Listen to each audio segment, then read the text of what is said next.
ఈ కథ సముద్ర తీరాన ఉన్న ఒక చిన్న గ్రామంలో మొదలవుతుంది. ఆ గ్రామంలో గత 2-3 ఏళ్లుగా ఒక్క చుక్క వర్షం కూడా కురవకపోవడంతో భయంకరమైన కరువు ఏర్పడుతుంది. దీనివల్ల చుట్టుపక్కల ప్రాంతాలన్నీ ఎండిపోతాయి. ఈ విపత్తు నుండి బయటపడటానికి ఒక సాధువు తన తెలివితేటలతో 99 మంది అందమైన అమ్మాయిలను సముద్ర తీరంలోని ఒక విగ్రహం వద్దకు తీసుకువెళ్లి ప్రార్థనలు చేయడం ప్రారంభిస్తాడు. డ్రాగన్ కింగ్ ఆ అమ్మాయిలలో ఒకరిని ఇష్టపడి వివాహం చేసుకుంటే వారిద్దరికీ పుట్టే బిడ్డ వల్ల ఈ కరువు పూర్తిగా తొలగిపోతుందని వారు నమ్ముతారు. 3 లోకాలను పాలించే డ్రాగన్ చక్రవర్తి మనుషుల సమస్యను పరిష్కరించడానికి తన కుమారుడైన డ్రాగన్ కింగ్ను ఆ అమ్మాయిలలో ఒకరిని ఎంచుకోమని కోరతాడు. నిజానికి డ్రాగన్ చక్రవర్తి తన శక్తులతో కూడా ఈ కరువును అంతం చేయవచ్చు.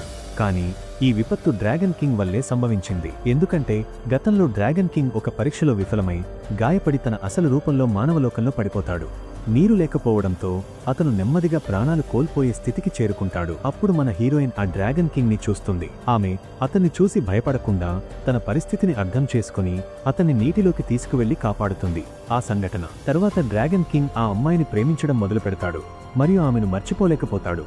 అతని అమ్మాయి ప్రేమలో మునిగిపోవడం వల్లే భూమిపై వర్షాలు ఆగిపోతాయి. డ్రాగన్ కింగ్ వయస్సు అప్పటికే 10,000 ఏళ్లు దాటిపోవడంతో ఎలాగైనా అతనికి పెళ్లి చేసి తన మనవడిని చూడాలని డ్రాగన్ చక్రవర్తి ఆశపడుతుంటాడు. మొదట అక్కడ ఉన్న అమ్మాయిలెవరూ డ్రాగన్ కింగ్కు నచ్చరు.